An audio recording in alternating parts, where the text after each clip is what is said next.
하시겠습니다.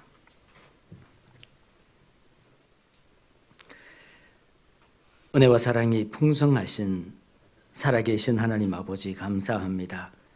저희를 죄악 가운데서 구원하여 주시고 주님의 몸된 교회 가운데 복음과 함께 할 수 있도록 은혜 베풀어 주신 것 참으로 감사합니다. 저희를 구원해 주실 뿐만 아니라 하나님의 자녀 삼아 주시며 주님의 몸된 교회 가운데 한 지체 삼아 주심에 감사합니다. 주님 다시 오시겠다 약속하신 얼마 남지 않은 이 마지막 때에 저희들에게 귀한 복음을 맡겨주시고 전할 수 있는 형편을 허락해 주심에 감사합니다. 전 세계 1000여 개 넘는 교회 하나님께서 함께해 주시고 도와주심 가운데 힘있게 복음이 증거되고 있습니다. 증거되는 곳곳마다 하나님의 영광이 나타나며 듣는 모든 이들이 하나님의 참 사랑을 깨닫고 구원의 기쁨으로 함께 할 수 있도록 도와주시고 인도해 주심에 감사합니다. 또한 복음이 증거되는 여러 곳에 적지 않는 어려움들이 있습니다.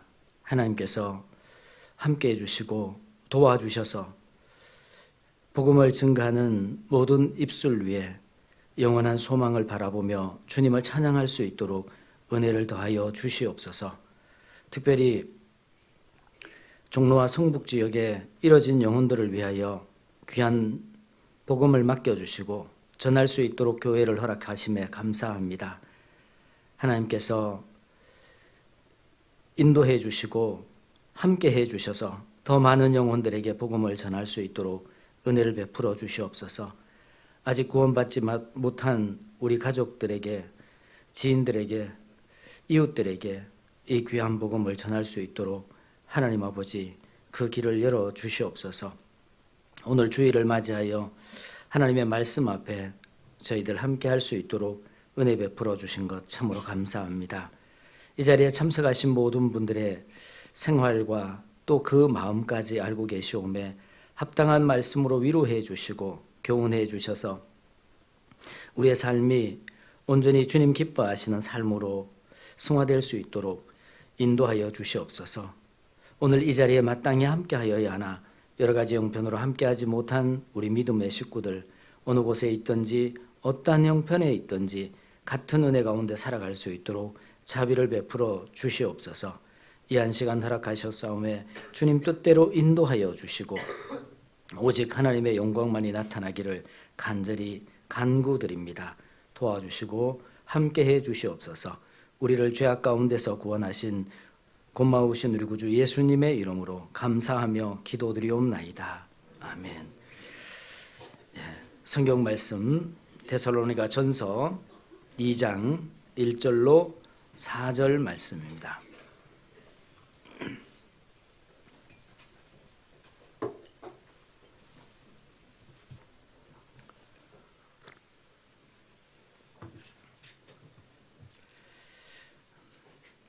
신약성경 329쪽 데살로니가 전서 2장 1절부터 4절까지의 말씀입니다. 제가 한 절 읽고 우리 형제 자매님들께서 그 다음 절을 읽어 주시겠습니다. 2장 1절입니다. 형제들아 우리가 너희 가운데 들어감이 헛되지 않은 줄을 너희가 친히 아나니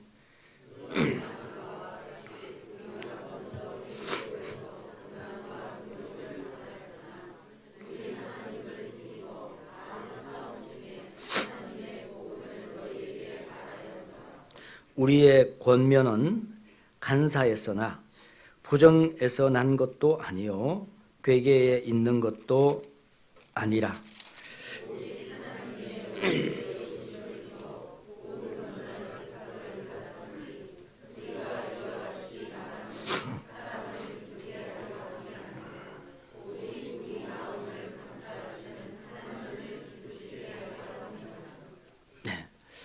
오늘 본문 가운데 4절에 있는 말씀처럼 이 4절 후반절에 보면 오직 우리 마음을 감찰하시는 하나님을 기쁘시게 하려 함이라 라는 말씀의 주제를 가지고 함께 생각을 해보려고 합니다.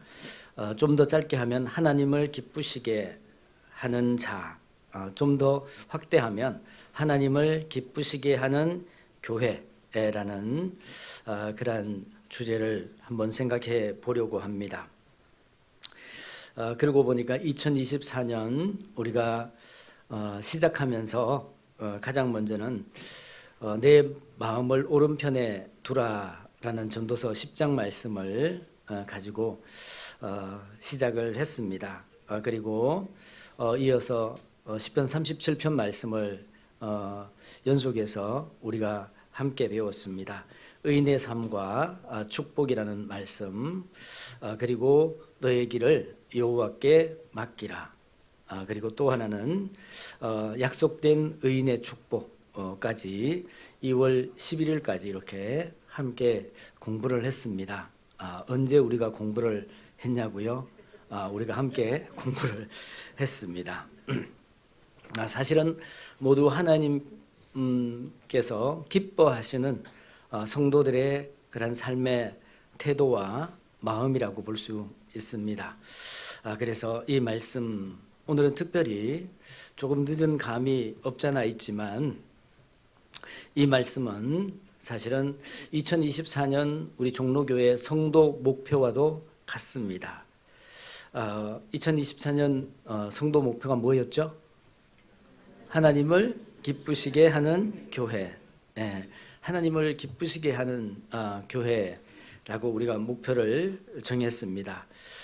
그러면 이 목표가 이루어지기 위해서는 어떻게 해야 되냐? 이루어지기 위해서는요, 모든 구성원들이 다 알고 계셔야 돼요. 또 알 뿐만 아니라 이해하고 계셔야 됩니다. 이해만 해서는 안 되고 기억해야 됩니다. 기억만 해서도 안 되고 어떻게 해야 되냐? 모두 참여하셔야 돼요. 그래야만이 이루어질 수 있습니다. 그래서 이것을 성도 목표 같은 것을 이렇게 표어로 슬로건으로 이렇게 내세워서 매주마다 우리가 암송하기 전에 우리가 암송하고 있습니다. 그러죠? 그런데 그 슬로건은 사실은 시작이 어떻게 됐냐? 스코틀랜드에서 어떤 위험하고 이 긴급한 일이 생겼을 때 집합 명령입니다. 소집 명령.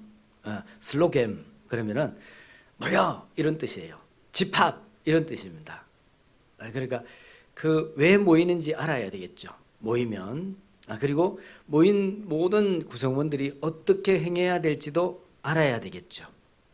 그래서 이 슬로건이라는 이 낱말을 많은 사람들이 오해합니다. 그냥 외치기만 하면 되는 줄 알아요. 아닙니다. 함께 우리가 슬로건을 내걸었으면 알고 또 기억하고 우리가 무엇을 해야 될지 실천을 해야 됩니다. 그럴 때 이것이 이루어집니다. 만약에 그렇지 않으면 정말 슬로우 천천히 그리고 그러면 우스꽝스러운이라는 영어 다른 단어도 있습니다. 그래서 만약에 우리가 이렇게 미적되다 보면 많은 사람들에게 우스꽝스러운 그러한 꼴이 될 수 있습니다. 그래서 이걸 오늘 말씀을 통해서 우리의 성도 목표를 한번 생각을 해보려고 합니다. 여기 보면 다 소식지를 한번 보실까요? 소식지 보시면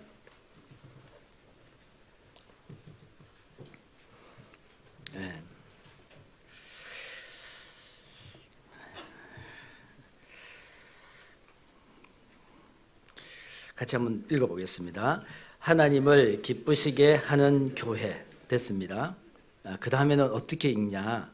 그 다음에는 세로로 읽습니다. 말기교전 이렇게 먼저 읽습니다. 아시겠죠? 하나님을 기쁘시게 하는 교회. 그 다음에 어떻게 읽으라고요? 말기교전. 그렇죠. 말기교전. 무슨 말이냐? 한 번 더 앞에다 한 번 더 하면 되거든요. 한 번 더 말씀 읽고, 한 번 더 기도하고, 한 번 더 교제에 참석하고, 한 번 더, 아니죠. 한 명 더죠. 한 명 더. 한 명 더 전도하자. 그리고는 제일 끝에다 뭘 붙여놨죠? 왜 아멘 붙였을까요? 예, 그렇죠. 강제로 붙인 겁니다. 왜요? 무조건 동참해달라고. 그래서 하나님을 기쁘시게 하는 교회, 그리고는 말씀이죠. 말씀이 있어야 성장할 수 있습니다. 이것은 그래서 베드로전서 2장 2절에 보면 갓난아이들 같이 순전하고 신령한 젖을 사모하라 그랬죠. 이는 이로 말미암아 너희로 구원에 이르도록 자라게 하려 함이니라. 어린아이가 태어나면 젖을 먹어야 자라지요. 그래서 우리가 가장 먼저는 정말 우리가 생명이 있다면 반드시 먹어야 됩니다. 그러면 우리의 영혼에 생명이 있다면 영적인 양식을 먹어야 됩니다. 영적인 양식이 말씀이잖아요. 그래서 이 말씀을 우리가 먹어야 됩니다. 거리면 안 되죠. 그래서 말씀이 가장 먼저입니다. 그리고 말씀을 읽는데 한 번 더 읽어야 돼요. 그래서 금년 한 해 동안에 우리 종로교회 모든 성도들이요, 정말 말씀에 더 이렇게 푹 빠지는 그런 한 해가 되면 참 좋겠다. 듣는 것만 가지고는 안 됩니다. 듣는 것은 사실은요, 물론 이 말씀을 잘 들어야 읽을 수 있는 힘도 생기고요, 또 말씀을 많이 읽어놔야 듣는 귀도 열립니다. 이것은 순환되는 겁니다.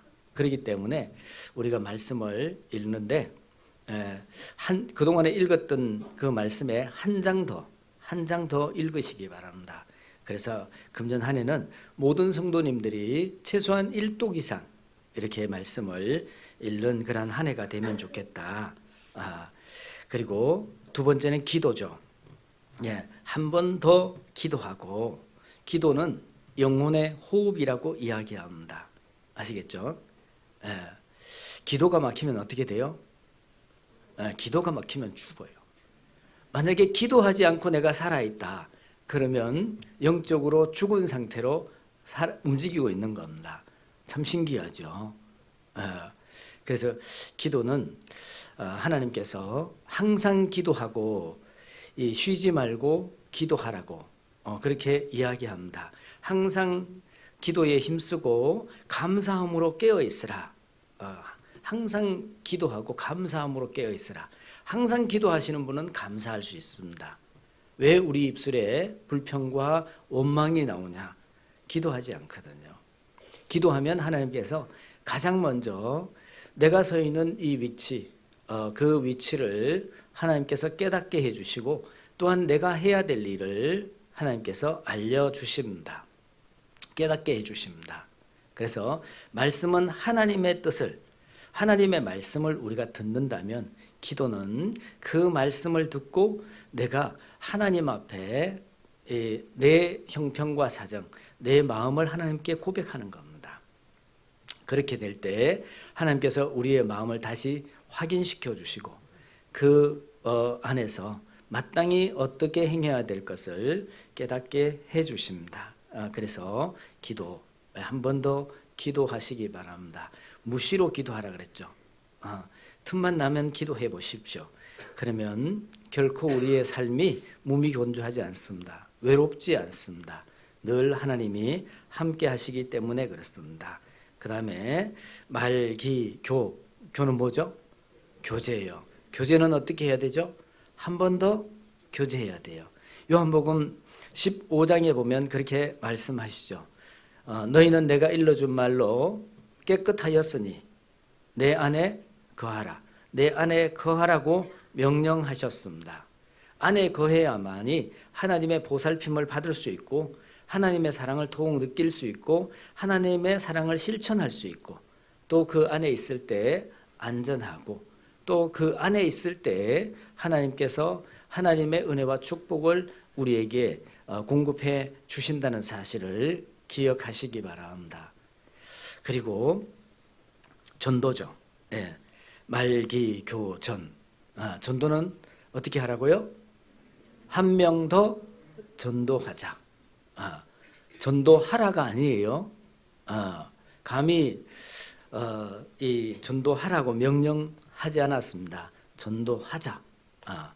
그래서 물론 하나님께서는 우리에게 명령하셨습니다. 전도하라고 명령하셨어요. 전도는 우리 그리스도인들이 살아있는 목적입니다. 사실은 하나님께서 우리를 이 땅에 남겨두신 목적이고요, 교회를 이 땅에 허락하신 하나님의 목적입니다. 그래서 전도를 우리가 해야 되는데, 여기에 보면 그래서 이 말씀은 사실은 우리가 금년 2023년 슬로건으로 정한 이 말씀은 그리스도인들이 정상적으로 생활하기 위해서 4가지 요소가 있습니다. 이것이 말기교전이에요. 자동차가 4바퀴가 있어야 안전하게 가지요. 물론 3바퀴 자동차도 있더라고요. 동남아시아 쪽에 가니까. 근데 위험해요. 불안해요. 그런데 4바퀴의 이 바퀴가 있는 자동차가 역시 안전하더라고요. 그래서 우리도 정말 정상적인 그리스도인의 생활을 유지하기 위해서는 이 4가지가 있어야 된다. 다시 한번 같이 한번 암송해 보겠습니다. 하나님을 기쁘시게 하는 교회, 말기교전. 말 한번. 그러게요. 잘 안 된다니까. 그래서 제가 굳이 이 귀한 시간을 내서 우리 형제자매님들에게 설명해 드린 이유가 있습니다. 우리가 함께 이해하고 함께 기억하고 함께 실천할 수 있을 때, 그때 엄청난 그 능력이 나타나며 하나님의 축복이 우리를 통해서 임하실 겁니다. 그래서 말기교전, 말 그러면요, 한 번 더를 앞에다 붙이면 돼요. 한 번 더. 마지막에 전도에는 한 명 더. 그리고 끝날 때는 아멘 하면 돼요. 아시겠죠? 기억할 수 있겠죠? 자, 시작. 말기교전. 말. 한 번 더 말씀 읽고, 교. 한 번 더 교제하고. 말. 어쩐지 안 맞았어요. 그러게요. 앞에 사람이 잘해야 되는데. 자, 말기교전이에요. 말 한 번 더 말씀 읽고, 기 한 번 더 기도하고, 교 한 번 더 교제 참석하고, 전 한 명 더 전도하자. 아멘. 다들 아멘 하셨어요. 하나님 앞에. 그래서 금년 한 해 정말 우리 형제자매님들이 하나님께서 우리를 위하여 쌓아두신 은혜가 있다라고 시편에 말씀하시거든요. 그 은혜가 모든 형제자매님들에게 임하시기를 바랍니다. 하나님의 그 은혜의 통로는 사실은 교회고요. 교회가 하나님이 기뻐하시는 교회가 될 때 하나님께서 우리에게 말할 수 없는 능력과 은혜를 하나님께서 부어주십니다. 그것을 다 받는 그런 한 해가 되었으면 좋겠다, 그런 생각이 들어서 꼭 이 말씀을 한번 전하고 싶었습니다. 그래서 기억하기 쉽겠죠. 하나님을 기쁘시게 하는 교회, 말기교전, 그리고 한 번 더를 붙여서 들어가면 되거든요. 그러면 다 기억을 할 겁니다. 그래서 다음부터는 암송할 때 하나님을 기쁘시게 하는 교회, 그리고 말기교전, 그리고 세부사항을 이렇게 하시고, 뿐만 아니라 집에서도 늘 우리 2024년 우리 종로교회의 성도 목표 내가 이루어 가야 되겠다 생각하시고, 생활 가운데서도 한 번 더 성경 읽고, 한 번 더 기도하고, 또 한 번 더 교제 참석하고, 한 명 더 전도할 수 있는 그러한 우리가 되었으면 좋겠습니다. 아무튼 함께 이루어가는 귀한 시간이 되기를 간절히 소망합니다. 오늘 데살로니가전서 2장 말씀 통해 가지고 가장 중요한 전도, 그 전도에 대해서 먼저 말씀을 드려보려고 합니다. 왜냐하면 우리가 알고 있는 것처럼 이제 3월 대전도 집회가 앞으로 다가왔습니다. 그 전도를 위해서 우리가 마음을 모으고 뜻을 모으고 또 우리가 그동안 함께했던 모든 이 총력을 다해서 그 전도에 함께했으면 좋겠습니다. 1교구 전도 집회 때도 많은 분들이 말씀을 들었습니다. 그리고 정말 그 말씀을 듣고 하나님의 은혜를 깨달으신 분도 계시고요. 지금 계속해서 말씀을 이어서 듣겠다고 하신 분도 계십니다. 그래서 참 큰일을 했고요. 교구에서 그렇게 준비하고 함께 기도하고 복음을 전하다 보면 여러 가지 힘들고 어려운 일들이 있습니다.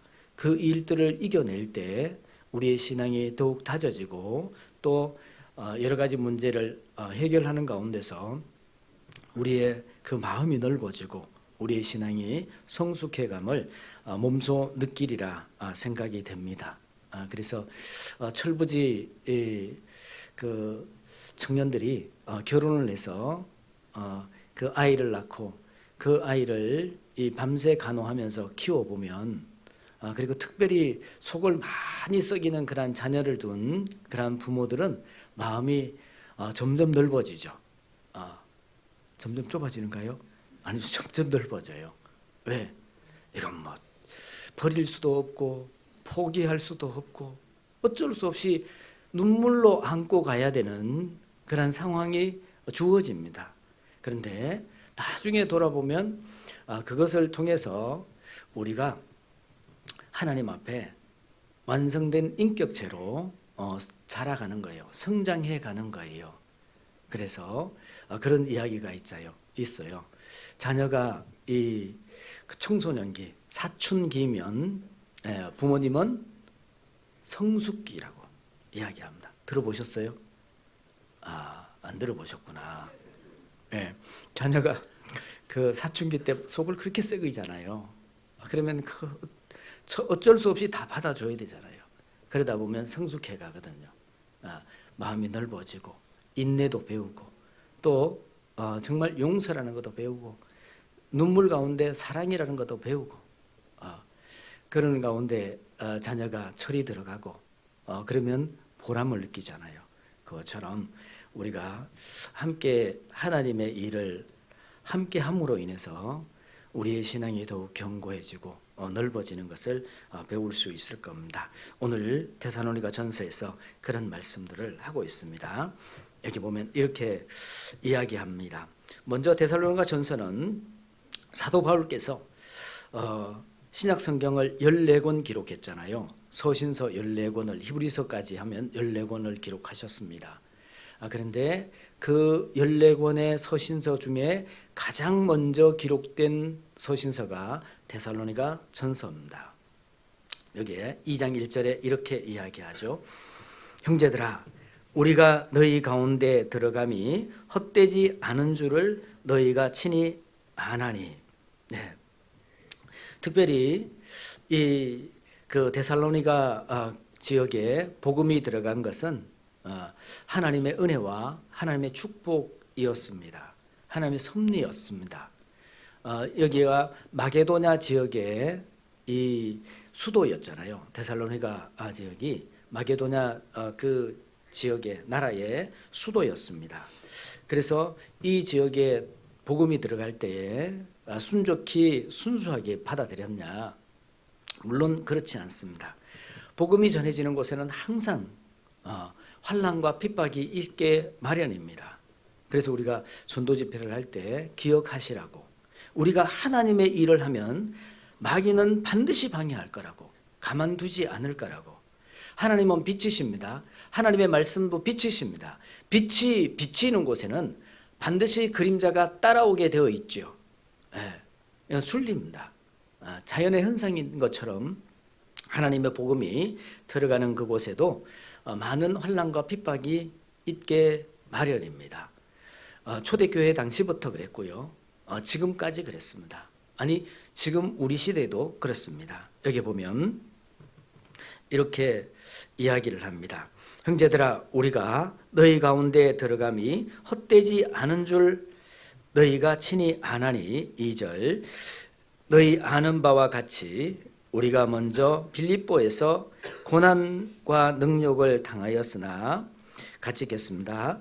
우리 하나님을 힘입어 많은 싸움 중에 하나님의 복음을 너희에게 말하였노라. 예. 자, 많은 싸움 중에 하나님의 복음을 너희에게 말하였노라. 많은 싸움 중에 하나님의 복음을 너희에게 말했다고. 이 데살로니가 지역에 복음이 들어갈 때 많은 싸움이 있었다고 이야기하죠. 그 먼저는 여기에 말씀하시는 것처럼 먼저 빌립보에서 고난과 능욕을 당하였으나 먼저 이 능욕을 당했다라고 이야기합니다. 우리가 잘 알고 있는 것처럼 빌립보 지역에 복음을 전하다가 많은 능욕을 당했잖아요. 왜요? 그 하나님께서 아시아 지역으로 다시 들어가려고 했는데 마게도냐 사람들이 와서 우리를 도와달라고 그래서 빌립보로 넘어가잖아요.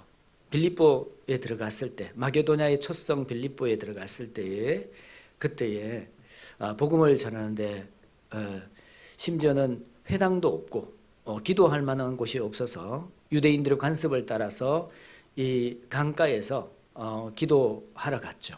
그런데 거기에서 자조장사 루디아를 만나게 되고 하나님께서 그 여인의 마음을 열어서 루디아가 복음을 받아들이고 구원을 받게 되죠. 그리고 그 집에서 유하면서 빌립보 교회가 시작이 됩니다. 그리고 있을 때에 그 복음을 전할 때에 그 귀신 들린 여종 하나가 따라다니면서 계속 괴롭혔죠. 한번 볼까요? 사도행전 16장을 보겠습니다. 사도행전 16장. 그래서 이 신약 성경에 나와 있는 교회의 태동은 다 사도행전에 기록되어 있습니다. 왜? 사도행전은 교회 행전이기 때문에 그렇습니다. 사도행전 16장입니다.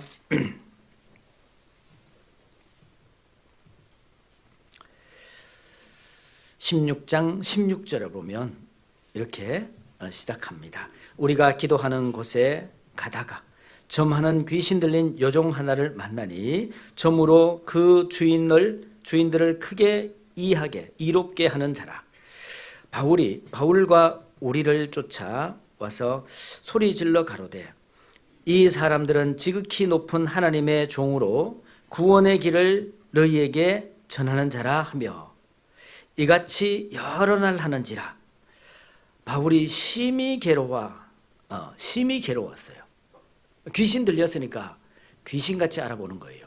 누구를요? 하나님의 사람들을. 그래서 바울과 그 일행들을 따라다니면서 이야기하는 거예요. 이 사람들은 지극히 높은 하나님의 종으로 구원의 길을 너희에게 전하는 자라. 많은 사람들이 바울과 그 일행들을 외면하는데 굳이 귀신 들린 여종이 따라다니면서 그렇게 소리를 지릅니다. 그런데 이것이 너무 이제 괴로웠습니다. 왜냐하면 조용히 하나님의 말씀을 전하고 복음을 전해야 되는데 계속 따라다니면서 방해를 하는 겁니다. 그래서 여기 보면 18절에 이같이 여러 날을 하는지라 바울이 심히 괴로워하여 돌이켜 그 귀신에게 이르되 예수 그리스도의 이름으로 내가 내게 명하노니 그에게서 나오라 하니 귀신이 즉시 나오니라. 귀신이 나왔어요. 참 무서운 그런 현상이죠. 여러분 이 악귀들이 들린 귀신 들린 사람 보셨습니까? 네. 참 너무 힘들어합니다. 사실은 자기 자신을 자기 마음대로 할 수가 없는 그런 상태로 사로잡혀 있습니다. 그런데 그 귀신을 쫓아냈잖아요. 사도 바울께서. 그러자 어떻게 됐냐? 그러자 주인이 그를 고소를 하게 됩니다. 왜요? 남의 영업 다 망쳐놨잖아요. 그 요정 하나로 많은 이득을 받는데 이제는 귀신이 쫓겨나가니까 이제는 점이 안 나오는 겁니다. 그래서 어떻게 했죠? 여기 보면 이렇게 이야기하죠. 19절. 종의 주인들은 자기 이익에 소망이 끊어진 것을 보고 바울과 실라를 잡아가지고 저자로 관원들에게 끌고 갔습니다. 그리고는 뭐라고 이야기하냐면 상관들 앞에 데리고 가서 말하되 이 사람들이 유대인인데 우리 성을 심히 요란케 하여 로마 사람인 우리가 받지도 못하고 행치도 못할 풍습을 전한다 하거늘. 항상 이렇게 남을 모함할 때는 이 핵심은 빼버리죠. 본질을 흐려버립니다. 엉뚱한 것을 가지고 이렇게 고발을 하게 되죠. 그 일로 인해서 감옥에 갇히게 됩니다. 잘 알고 계시는 것처럼 그 감옥에 갇혔을 때 하나님께서 도와주시고 그래서 착고에 채웠던 이 쇠고랑이가 풀리고 옥문이 열려서 거기에서 나오게 되죠. 그 사건을 통해서 이 간수장이 구원을 받게 됩니다. 이 간수장이 구원을 받고 나니까 거기서 풀려나죠. 풀려나서 바로 어디로 가냐? 그래서 데살로니가로 넘어갑니다. 사도행전 17장을 보죠. 17장 1절입니다. 16장 40절을 보죠. 두 사람이 옥에서 나가 루디아의 집에 들어가서 형제들을 만나보고 위로하고 가니라. 위로하고 그동안에 수고 많았다고, 너무 고맙다고, 함께 해주셔서 고맙다고, 또 빌립보 성도들은 눈물을 흘리며 여기 들어오셔서 우리에게 복음을 전하고 그리고 정말 많은 고초를 당하시고 옥에까지 이렇게 갇히시고 이런 수모를 겪고 너무 죄송하다고, 우리가 잊지 않겠다고 서로 위로를 하고 그리고는 갔습니다. 어디로 갔냐? 17장 1절입니다. 저희가 밤비볼리와 아볼로니아로 다녀가 데살로니가에 이르니 거기 유대인의 회당이 있는지라. 자, 빌립보보다는 데살로니가가 더 큰 도시예요. 왜냐하면 마케도냐의 수도이기 때문에. 그래서 여기는 유대인들이 많이 거주하고 있기 때문에 여기 회당이 있는 거예요. 유대인들이 모이는 그 회당이 있는지라. 그렇죠? 그래서 바울이 자기의 규례대로 저희에게 들어가서 새 안식일에 성경을 가지고 강론하며, 새 안식이라 그랬죠? 새 안식일이라면 며칠이에요? 372 21일. 21일 동안 하나님의 말씀을 전했습니다. 3주 연속 전도 집회 한 것 같아요. 이렇게 생각하면은 참 감사가, 우리가 이제 힘들다고 이야기 못 하겠죠. 한 주 하고도 힘들다고 그러는데 여기는 3주 연속. 그래서 늘 이런 말씀을 보면 우리는 참 연약하구나, 하나님한테 큰 은혜가 필요하구나라는 생각이 듭니다. 한 주 하고도 힘들어서 힘들다고 저 말이에요, 저. 그런 모습을 보면은 참 더 많이 기도해야 되겠다라는 생각이 듭니다. 그리고는 3절입니다. 뜻을 풀어 그리스도가 해를 받고 죽은 자 가운데서 다시 살아나야 할 것을 증명하고 이르되, 같이 읽겠습니다. 내가 너희에게 전하는 이 예수가 곧 그리스도라 하니 그 중에 어떤 사람 곧 경건한 헬라인의 큰 무리와 적지 않는 귀부인도 권함을 받고 바울과 실라를 쫓으나. 3주 동안 연속해서 복음을 전했는데 여기에 말씀하신 것처럼 이 큰 무리와 적지 않는 귀부인이 구원을 받았습니다. 그런데 그 사람들이 이 헬라인도 함께 섞여 있습니다. 유대인만이 아니라 이방인도 함께 섞여서 이렇게 구원함을 받았다는 것을 우리가 알 수 있습니다. 정말 하나님께서 그 어려움 가운데서 이 감옥에 갇혀서 풀려나서 이제 출소했잖아요. 출소 기념으로 우리가 보통 보면 이제 다시는 들어가지 말라고 주잖아요. 뭘 줘요? 아마 못 드신 것 같아. 예, 그것도 못 드시고 어디로 갔어요? 데살로니가로 지역으로 들어갔어요. 거기 가서 복음을 전했는데 하나님께서 도와주셔서 큰 무리들이 이제 구원을 받고 이 적지 않는 귀부인도 권함을 받고, 그리고 보면 이 권세 있는 자들, 사회적인 권세 있는 자들도 이 말씀을 듣고 구원을 받았습니다. 그러면은 이제 복음이 힘있게 전해질 거 아니에요. 그런데 말씀이 조금 이 상황이 바뀌는 것 같습니다. 여기에 말씀하신 것처럼 바울과 실라를 쫓으나 그러나 유대인들은 시기하여 저자의 어떤 괴악한 사람들을 데리고 때를 지어 성을 소동케 하여 야손의 집에 달려들어가 저희를 백성에게 끌어내려고 찾았으나 발견치 못하매. 여기에 어떤 상황이 벌어졌냐면 이제 많은 무리들이 구원을 받고 하나님의 놀라운 역사가 있음에도 불구하고 이것을 시기하는 사람들이 나타난다는 거죠. 참 신기하죠. 그것도 누가요? 하나님의 백성이라고, 하나님의 선택된 성민이라고 이야기하는 유대인들이 시기를 합니다. 그래서 어떻게 합니까? 아주 이 전도자들을 힘들게 합니다. 여기 말씀하시는 것처럼 그러나 유대인들은 시기하여 저자의 어떤 괴악한 사람들을 데리고, 저자의 어떤 괴악한 사람들, 어떤 사람들일까요? 조직 폭력배를 동원해서요. 조직 폭력배를 동원해서 이제 죽이려고 하는 거예요. 이런 일이 바로 데살로니가에서 있었습니다. 여러분 이쯤 되면 어떻게 해야 돼요? 그래서 어떻게 했냐?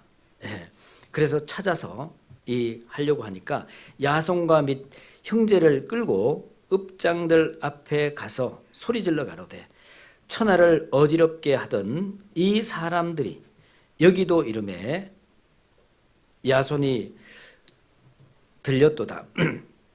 이 사람들이 다 가이사의 명을 거역하여 말하되 다른 임금 곧 예수라 하는 이가 있다 하더이다 하니.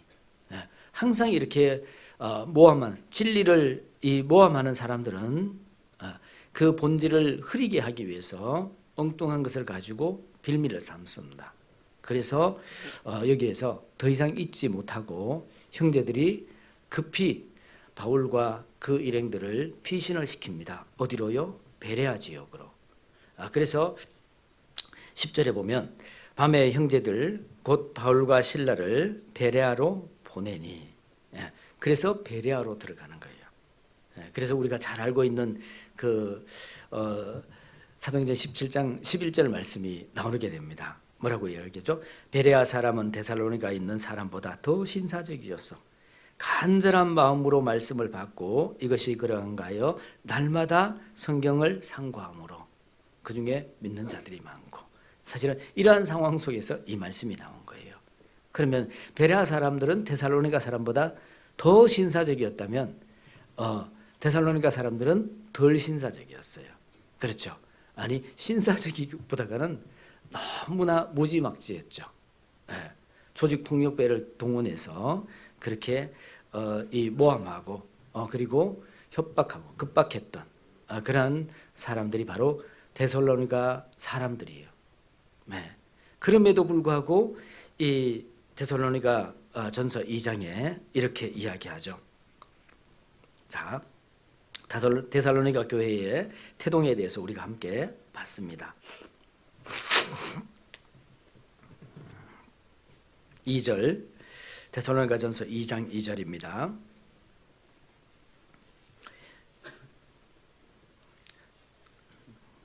너희 아는 바와 같이 우리가 먼저 빌립보에서 고난과 능욕을 당하였으나 이제 이해가 되시죠? 빌립보 감옥에서 갇히기까지 했던 그리고 거기에서 더 이상 있을 수 없어서 데살로니가 지역으로 이동했습니다. 우리 하나님을 힘입어 많은 싸움 중에 하나님의 복음을 너희에게 말하였노라. 하나님을 힘입어 많은 싸움 중에. 자, 우리가 복음 전하다가 감옥에 갇히면 그러면 그 다음부터 복음 전해야 돼요. 그만둬야 돼요. 네? 전해야 돼요. 그만둬야 돼요. 예, 감사합니다. 전해야 됩니다. 예. 그러면 복음 전하다가 감옥에 가는 한이 있더라도 전합시다. 제가 전에 있던 교회에서는요, 그때 한참 코로나 시국이었어요. 네. 못 모이게 하잖아요. 네. 그래도 어떻게든지 우리 한번 모이자고. 그리고 최대한 방역 수칙을 준수하면서 모이자고. 그래서 우리 교회 그 임원들이요, 네, 봉사회 회장단에서요, 아예 저 각서를 썼어요. 네. 우리가 이렇게 하다가 국가로부터 우리가 만약에 그 불이익을 당한다 하더라도 누구를 원망하지 말자. 우리가 함께 짐을 지자. 그런 마음으로. 그래서 사실은 그 라디오 주파수로 이렇게 자동차 이 극장 있잖아요. 극장에 가면은 자기 자동차에 앉아서 저 영화를 감상할 수 있잖아요. 그죠? 그것처럼 네, 우리도 그렇게까지도 한번 생각을 해봤습니다. 네, 그렇게 하면은 사실은 정말 우리가 이 어떠한 핍박과 환난을 당하더라도 우리 복음 전하겠다 이런 마음을 가지면요, 당할 사람이 없습니다. 능히 이길 수 있습니다. 하나님께서 도와주시죠. 네. 감옥에 갇혔다가 이제 출소했는데 곧바로 데살로니가 지역으로 가서 또 복음을 전했어요. 네. 그래서 데살로니가 교회가 태동했습니다. 복음을 전한 것은 새 안식일을 정해냈다고 이야기를 하는데, 근데 머문 기간은 얼마나 머물렀는지는 나와 있지 않습니다. 그리고 곧바로 어디로 갔냐? 거기에서 쫓겨나니까 다시 베레아로 간 거예요. 베레아로. 여기 보면 그래서 이 말씀이 나오는 거예요. 2절, 너희 아는 바와 같이 우리가 먼저 빌립보에서 고난과 능력을 당하였으나 우리 하나님을 힘입어 많은 싸움 중에 우리의 복음을 너희에게 말하였노라. 우리의 권면은 간사에서나 부정에서 난 것도 아니요 괴계에 있는 것도 아니라. 우리가 복음을 전하는 것은 어떤 이 세상의 그 사람들의 꾀나 어떤 이 땅에 있는 이 조직의 시스템에 의해서 전한 게 아니라는 거예요. 4절 말씀 같이 읽겠습니다. 오직 하나님의 옳게 여기심을 입어 복음 전할 부탁을 받았으니 우리가 이와 같이 말함은 사람을 기쁘게 하려 함이 아니요 오직 우리 마음을 감찰하시는 하나님을 기쁘시게 하려 함이라. 네, 오직 하나님의 옳게 여기심을 입어, 하나님의 옳게 여기심을 입어 복음 전할 부탁을 받았으니, 복음 전할 부탁을 받았어요. 우리는 부탁을 받은 거예요. 누구에게요? 하나님에게 부탁을 받은 거예요. 복음 전할 부탁을 받은 거예요. 네. 정말 놀라운 말씀 아닙니까? 한번 생각해 보십시오. 우주 만물을 창조하신 창조주 하나님께서 피조물인 우리들에게, 무지하고 연약한 우리들에게 정말 이 땅에 잠시 잠깐 살다가 없어질 안개 같은 인생들에게 이 귀한 말씀을 부탁하셨어요. 여러분 어떻게 하시겠습니까? 부탁하셨어요. 네. 우리가 주님 앞에 행하는 이 말씀이 얼마나 귀한 말씀인데, 그럼에도 불구하고 우리처럼 연약하고 무지한 우리들에게 이것을 부탁하셨어요. 네. 전도는 하나님의 부탁이에요. 우리에게 부탁. 먼저는 부탁하신 거예요. 부탁. 네. 우리가 하나님이 우리에게 무엇을 주셨죠? 하나님의 놀라운 사랑을 주셨잖아요. 네. 하나님의 사랑이 우리에게 이렇게 나타난 바 되셨다고. 어떻게 해요? 네. 로마서 8장을 보겠습니다. 로마서 5장 8절을 보겠습니다.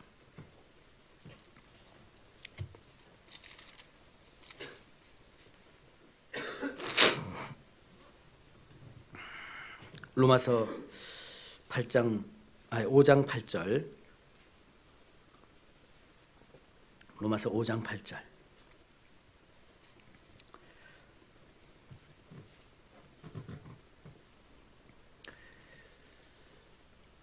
제가 먼저 읽겠습니다. 우리가 아직 죄인 되었을 때 그리스도께서 우리를 위하여 죽으심으로, 같이 읽겠습니다. 하나님께서 우리에게 대한 자기의 사랑을 확증하셨느니라. 하나님께서 우리에게 대한 자기의 사랑을 확증하셨다고. 하나님이 우리를 사랑하신다는 그 사랑을 우리에게 확실하게 증명해 주셨어요. 어떻게 해요? 어떻게? 예수님을 십자가에 죽는 데까지 내어주신 그 희생으로 말미암아 우리를 사랑하신다고 확증해 주셨어요. 왜 이렇게까지 하셔야 될까? 이유가 뭘까? 우리가 미련하기 때문에요. 하나님께서 하나님의 아들, 독생자라는 표현을 쓰고 있죠. 그것을 왜 그렇게 쓰시죠? 미련한 우리에게 하나님이 우리를 얼마나 사랑하셨는지, 그 하나님의 아들 예수 그리스도가 하나님 앞에 어떤 존재인지를 우리에게 다시 한번 각인시켜 주시는 겁니다. 하나밖에 없는 아들이라고 그런 표현을 쓰셨어요. 왜요? 하나님이 우리를 얼마나 사랑하셨는지, 어떻게 사랑하셨는지를 우리에게 확실하게 증명해 주시기 위해서 그렇게 하신 거예요. 왜? 여기서 말씀하시는 것처럼 우리가 아직 죄인 되었을 때, 6절에는 우리가 아직 연약할 때, 연약하다는 말은 아무 능력이 없는 그런 상태, 아무것도 할 수 없는 능력이 없는 그런 상태. 그때 우리가 죄인 되었을 때 영원한 지옥 갈 수밖에 없는 그 운명에 있을 때에 하나님께서 우리를 향한 하나님의 사랑을 확증해 주셨어요. 어떻게 해요? 그 아들 예수 그리스도를 십자가에 죽는 데까지 내어주심으로 말미암아 그 사랑을 우리에게 확증해 주셨습니다. 뭐죠? 하나님이 우리를 얼마나 사랑하시는지, 그 사랑의 가치를. 그래서 우리를 예수 그리스도의 보배로운 피로 우리의 영혼을 사셨다 그랬잖아요. 바꾼 겁니다. 대신. 내가 죽어야 될 그 자리에 예수님이 대신 죽으신 거예요. 내가 받아야 할 그 심판을 예수님이 대신 받으신 거예요. 베드로전서 3장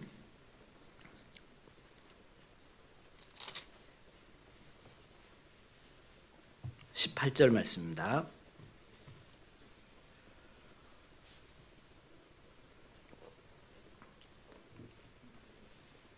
베드로전서 3장 18절, 신약성경 380조 18절 말씀입니다. 같이 읽겠습니다. 그리스도께서도 한 번 죄를 위하여 죽으사 의인으로서 불의한 자를 대신하셨으니 이는 우리를 하나님 앞으로 인도하려 하심이라. 육체로는 죽임을 당하시고 영으로는 살리심을 받으셨으니. 자, 그리스도께서도 한 번 죄를 위하여 죽으사. 왜 죽었냐? 의인으로서 불의한 자를 대신하신 겁니다. 대신 죽으신 거예요. 대속하신 겁니다. 내가 죽어야 될 그 자리에 예수님이 대신 죽으신 거예요.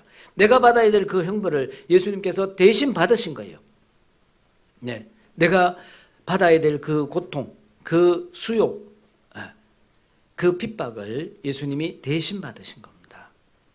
이것이 하나님의 사랑이잖아요. 그 사랑을 우리가 얼마나 알고 있냐, 얼마나 느끼고 있냐, 얼마나 가지고 있냐, 이것이 가장 큰 관건입니다. 이것을 우리에게 부탁하셨다고. 하나님은 우리를 사랑하시는, 우리의 생명의 근원이 되시고 뿐만 아니라 우리의 사랑의 근원이 되시는 그 하나님께서 우리에게 부탁하셨어요. 이것을 하나님은 우리에게 부탁하셨습니다. 자, 오늘 본문 돌아가겠습니다. 데살로니가전서 2장 4절 말씀입니다. 2장 4절.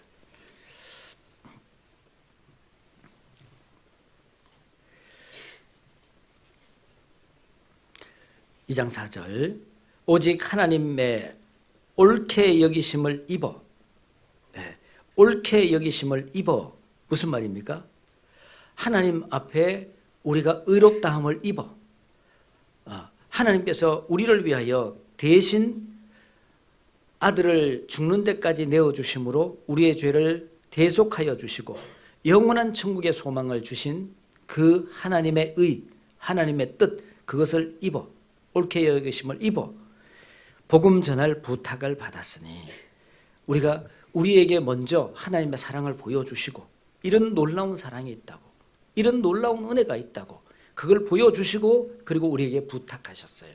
여러분, 사랑하는 사람이 우리에게 부탁하면 어떻게 해요?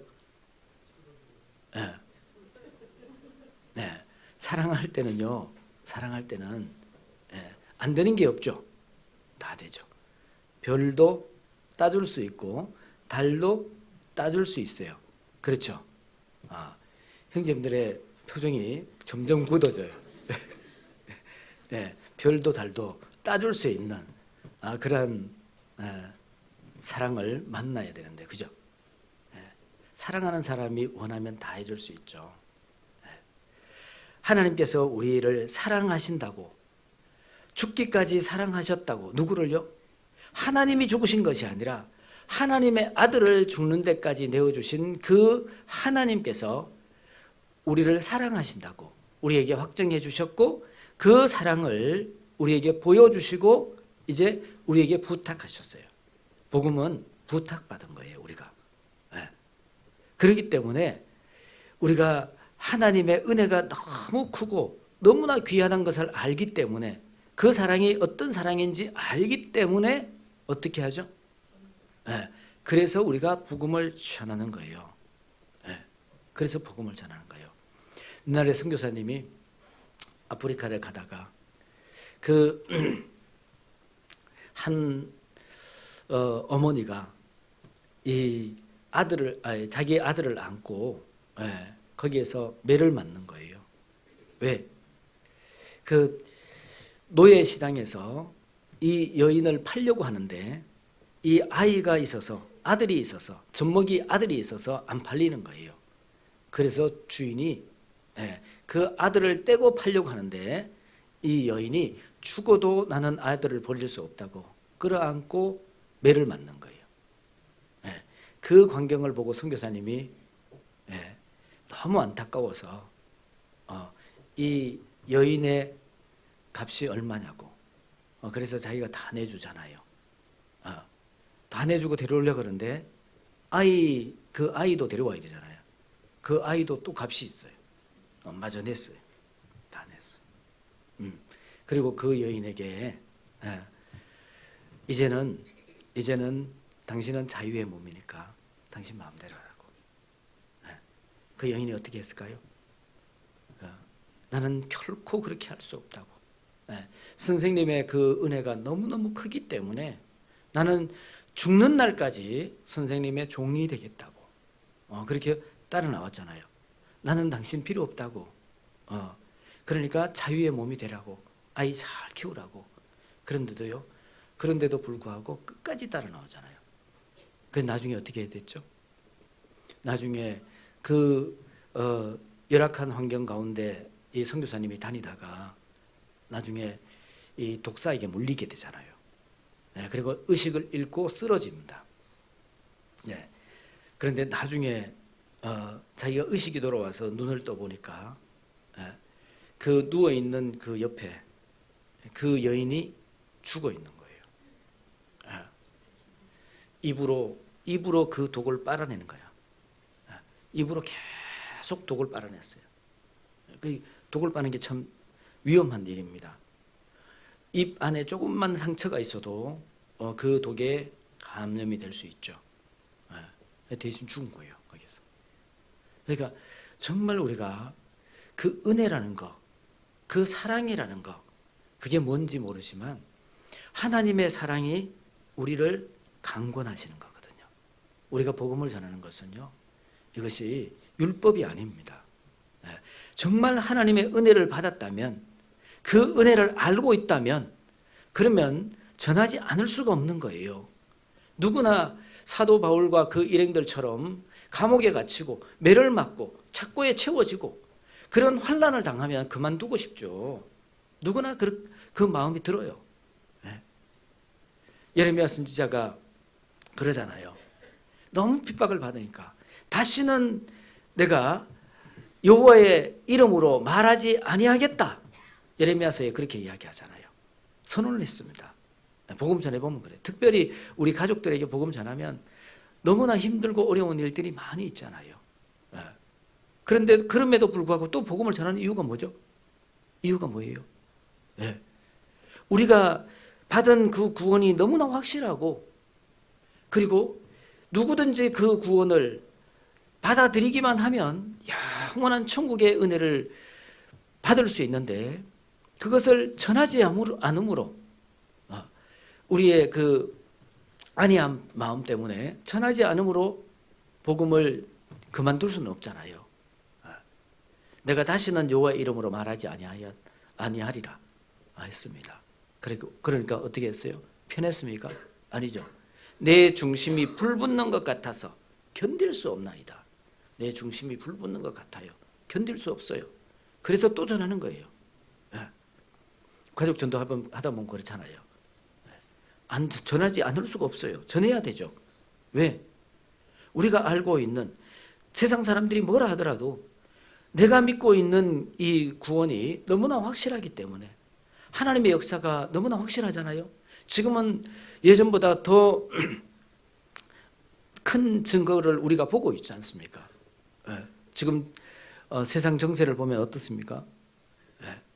정말 지금부터 2700년 전에, 3500년 전에 예언했던 그 예언의 말씀이 말씀 그대로, 문자 그대로 이루어지고 있는 이때를 우리가 보고 있잖아요. 눈앞에. 정말 하나님의 그 은혜의 시간이 얼마나 남았는지 우리는 알지 못합니다. 그래서 우리는 더 기도해야 돼요. 하나님, 먼저는 우리의 이 연약한 마음을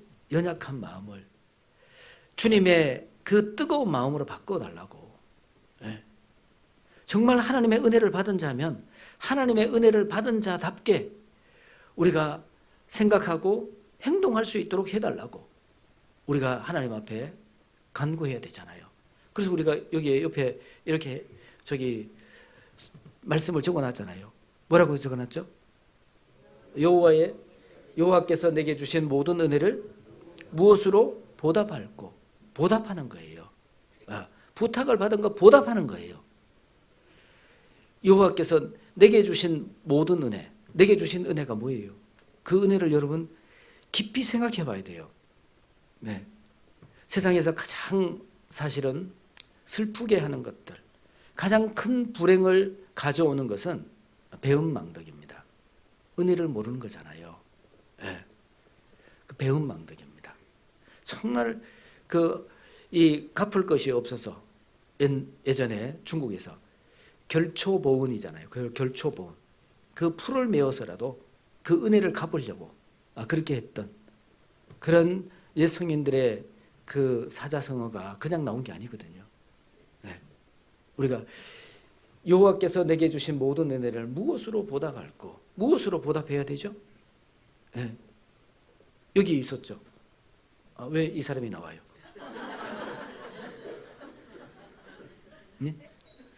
무엇으로 보답할까? 무엇으로 보답해야 되죠? 우리가 보답할 게 있어야 되잖아요. 무엇으로 보답해야 돼요? 하나님께서 우리에게 주신 그 은혜를 우리가 보답할 길을 찾아야 되잖아요. 여러분, 무엇으로 보답하실 겁니까? 시편 117편 보겠습니다. 118편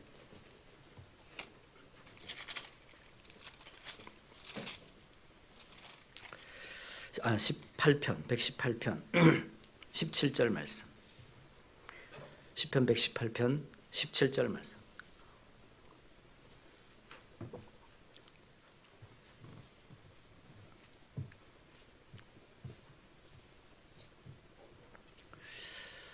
같이 읽겠습니다. 내가 죽지 않고 살아서 여호와의 행사를 선포하리로다. 내가 죽지 않고 살아서 여호와의 행사를 선포하리로다. 이것이 이 시편 116편 이 말씀의 짝입니다. 시편 116편 12절 말씀의 짝은 시편 118편 17절 말씀이에요. 내가 죽지 않고 살아서 여호와의 행사를 선포하리로다. 이거는 정말 대단한 결단의 마음이잖아요. 비장한 각오입니다. 내가 죽지 않고 살아서 여호와의 행사를 선포하리로다. 정말 죽을 수밖에 없는 이 상황에 처해 있습니다. 그러나 살아야 되겠다. 왜? 살아서 여호와의 행사를 선포하리로다. 정말 우리가 이러한 상황이 주어질 거예요. 우리가 삶을 살다 보면 이제 누구에게든지 그 임종의 시간, 죽음의 시간이 다가올 수도 있어요. 그런데 내가 죽지 않고 살아서 나 더 살아야 되겠다. 왜? 내가 이 세상의 부귀영화를 보려고 하는 게 아니라 하나님께 받은 그 은혜를 내가 아직도 다 못 갚았다. 그 은혜를 갚기 위해서, 하나님의 행사를 선포하기 위해서 아직도 이 구원을, 이 복음을 전해 들어야 될 사람들이 있기 때문에 그들에게 이 복음을 전하기 위해서 내가 더 살아야 되겠다. 이런 마음이잖아요. 내가 죽지 않고 살아서. 여러분, 이 상황 자체가 어떤 상황입니까? 사도 바울이 빌립보서에서 그런 이야기 하잖아요. 내가 너무 괴로워요. 사도 바울에게 그 지병이 있었습니다. 그 병으로 인해서 너무 힘들어서 하나님 앞에 간구했습니다. 고쳐달라고. 그런데 하나님께서 고린도후서 11장에 보면 뭐라고 말씀하시죠? 내 은혜가 내게 족하도다. 내 은혜가 내게 족하다. 그래서 포기했어요. 하나님이 족하다 그러니까 포기했습니다. 때로는 우리가 살아가는 삶 속에서 내게 있는 그런 이 어려움들, 이 고통이 하나님의 섭리일 수 있습니다. 하나님의 뜻일 수 있습니다. 아니, 우리가 괴로움 받는 것이 왜 하나님의 뜻이에요? 이유가 뭐냐? 우리가 그것을 통해서 우리의 본분을 잊어버리지 아니하고 하나님께 부탁받은 그 은혜를 우리가 잊지 않고 더욱 드러낼 수 있기 때문에 그랬어요. 고린도후서 12장 보죠.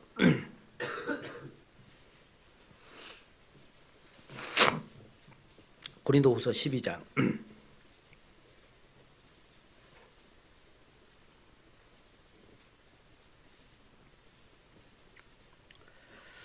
8절, 고린도후서 12장 8절, 298쪽 12장 8절 제가 먼저 읽겠습니다.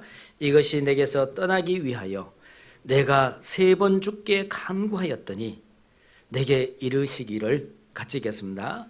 내 은혜가 내게 족하도다. 이는 내 능력이 약한 데서 온전하여 짐이라 하신지라.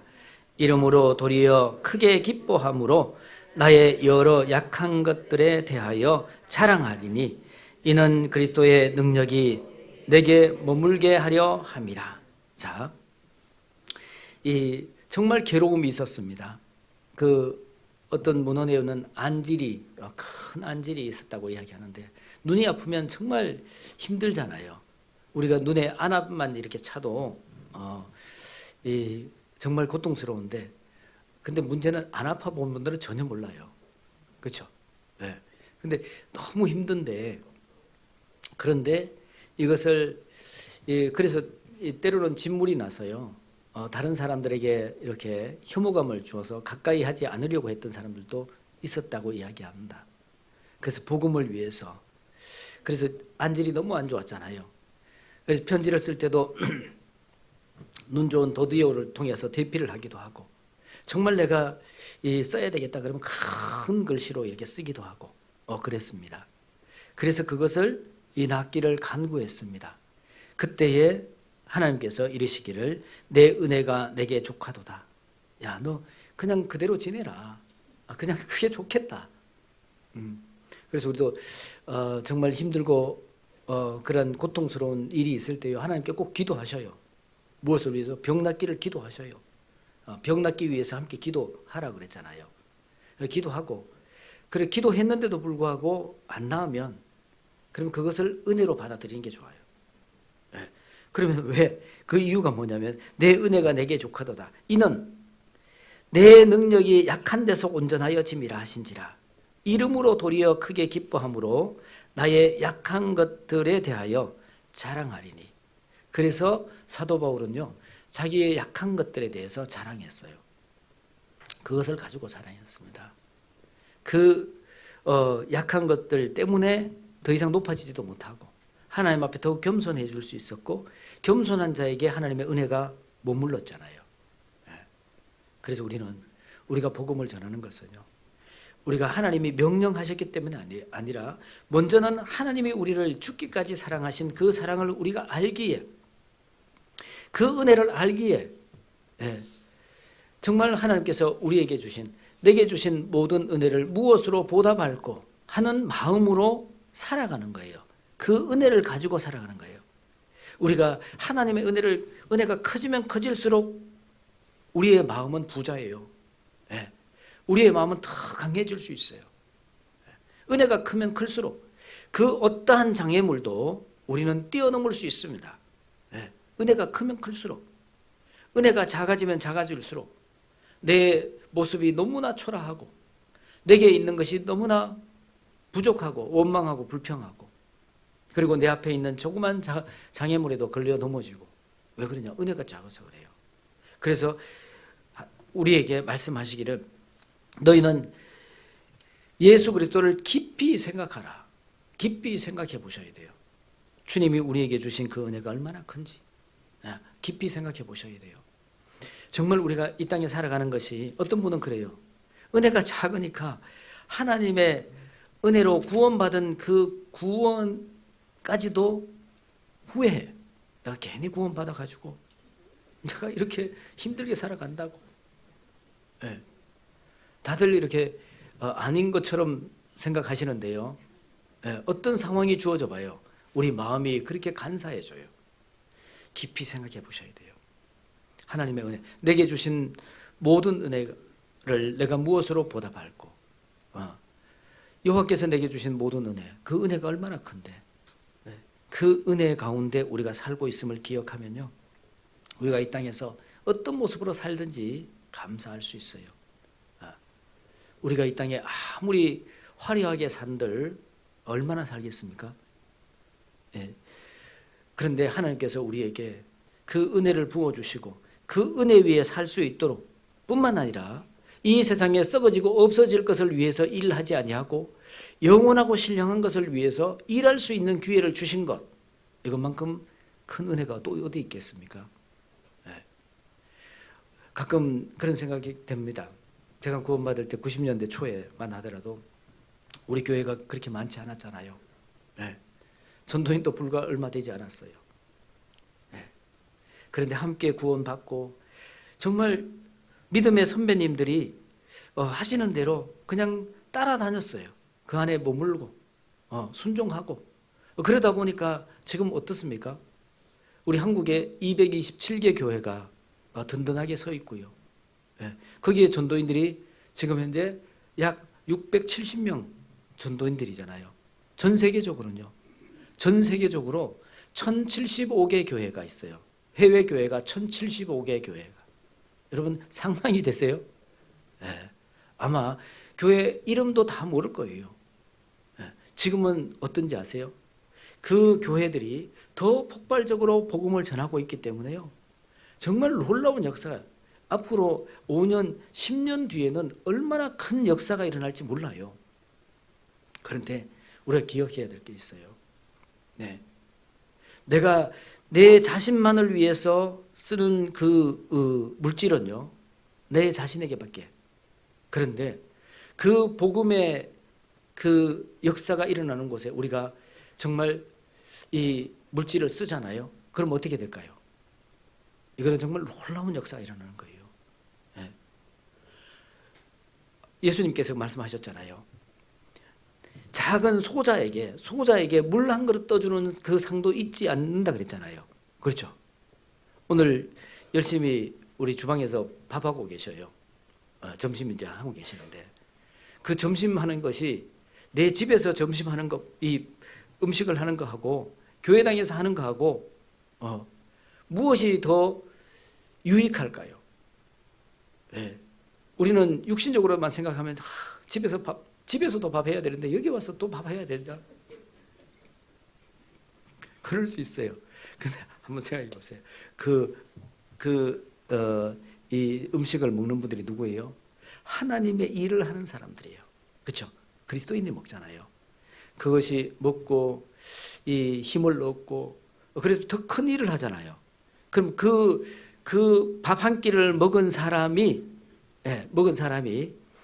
하나님의 복음의 역사에 참여하는 곳마다 내가 밥 떠줬던 그 상급이 있을까 없을까요? 생각해 봐야 돼요, 그거를. 아니, 소자 하나에게 물 한 그릇 떠주는 상도 있지 않는다 그랬잖아요. 근데 물 한 그릇이 문제가 아니잖아. 지금 밥을 지어서 드리는 거잖아요. 네. 그게 잊어지겠냐고. 그렇게 생각하면 어때요? 그래서 또 놀라운 거예요. 네. 하나님은 계산이 철저하신 분이거든요. 네. 우리의 머리카락까지 다 세신다 그랬어요.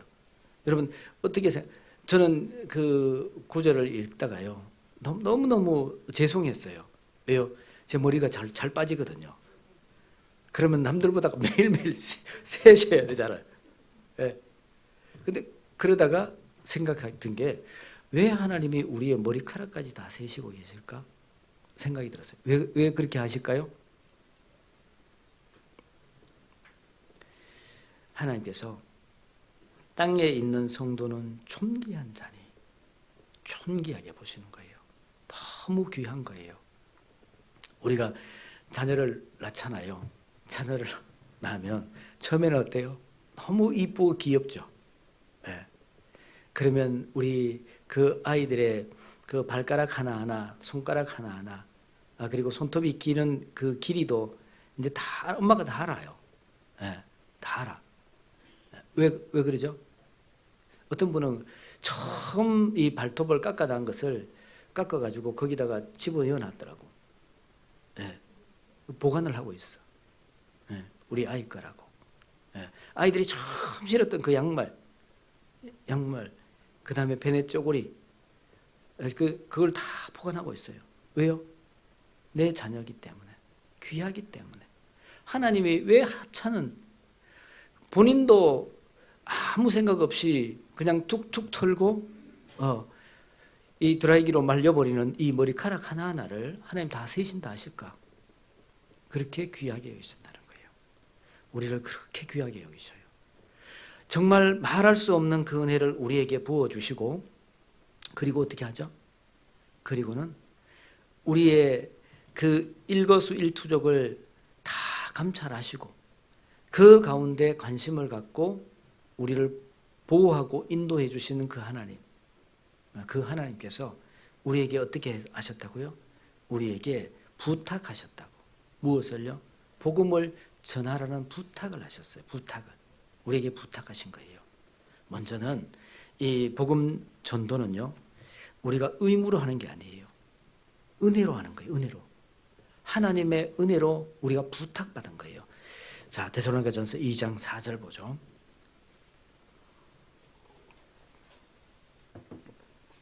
(2장 4절)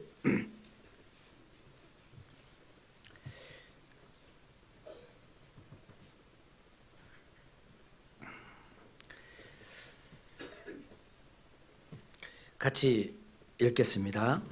오직 하나님의 얽해 여기심을 받았으니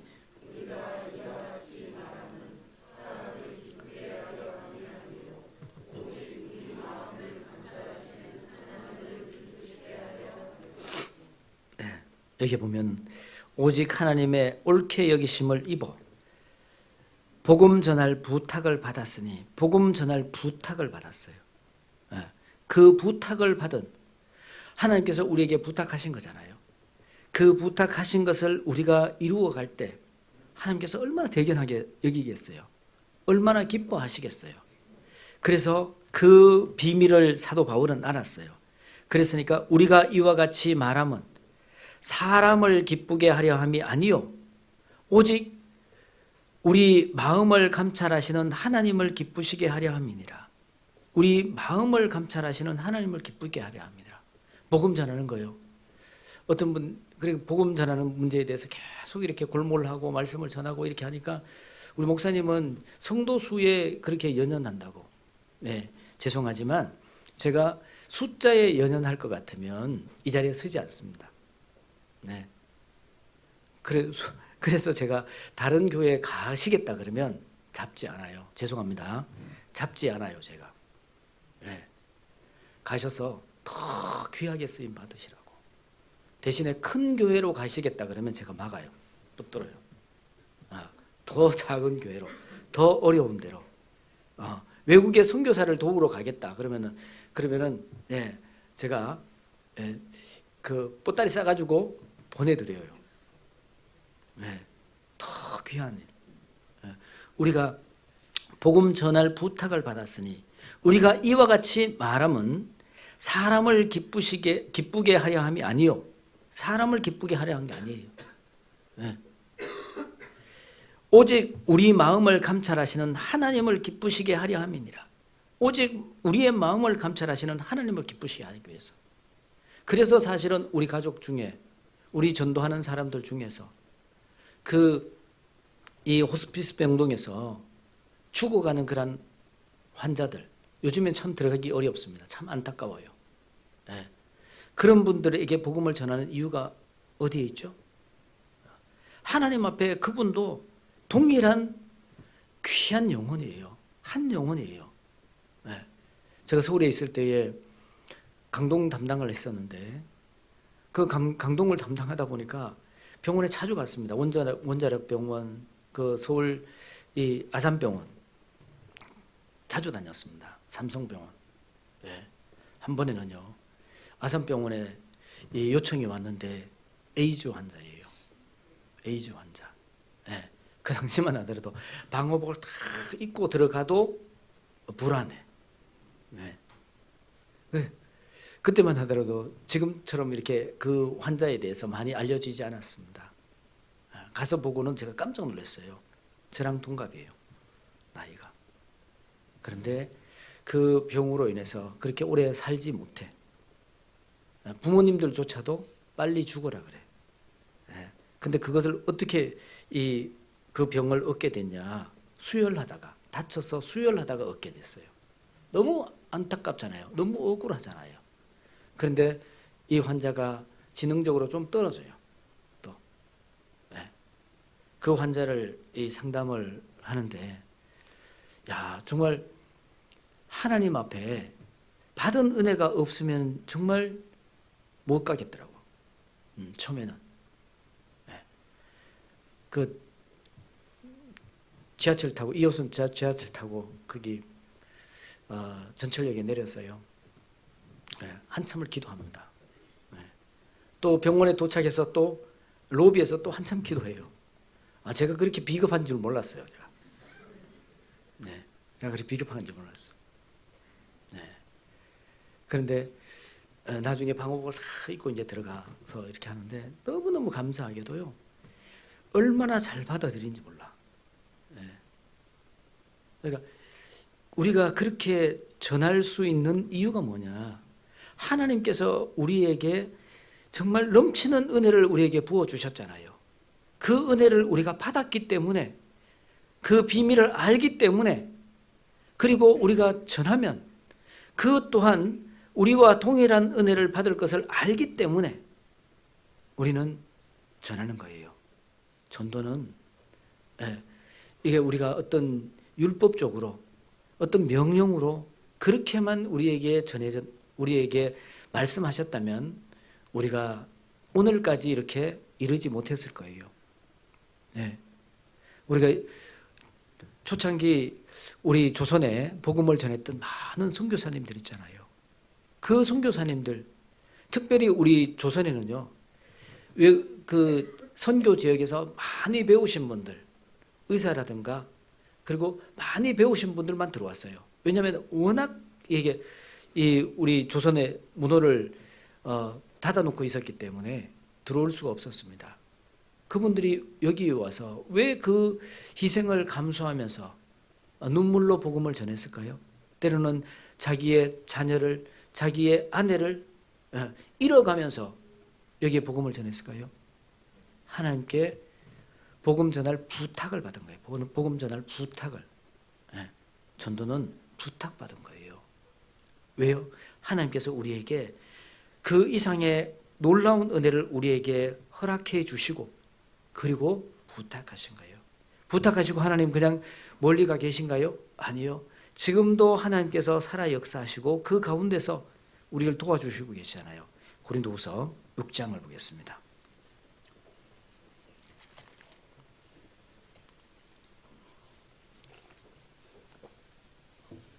고린도후서 6장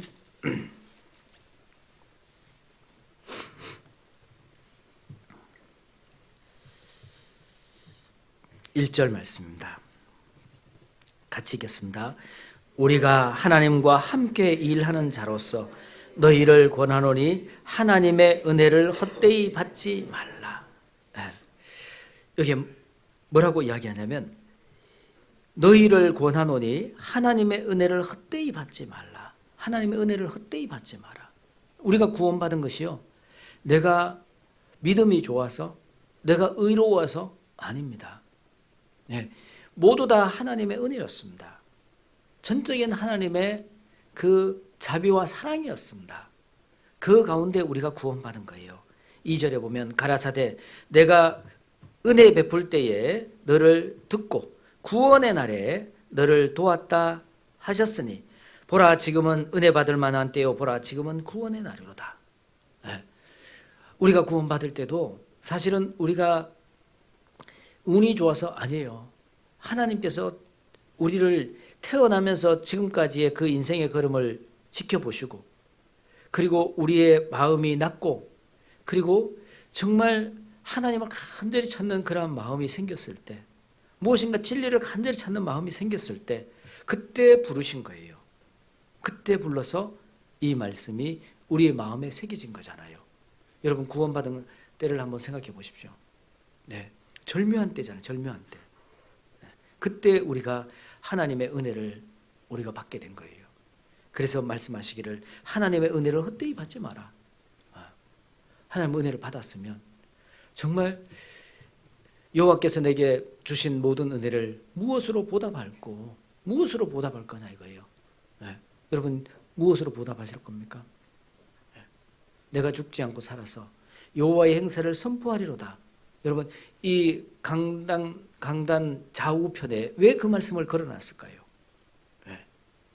믿음의 선배님들께서 정말 그 은혜가 얼마나 큰지 그것이 얼마나 귀한지 알기 때문에 또한 우리가 이 땅에 세상 가운데 빠져 살게 되면 우리의 마음이 어디로 갈지 알기 때문에 잊지 말자고 우리가 은혜 받은 거라고 그래서 은혜에 보답해야 된다고 그래서 일찍이 우리에게도 말씀하시기를 이 하나님의 은혜를 헛되이 받지 말라고 우리는 그 은혜를 받은 자로서 부탁받은 겁니다.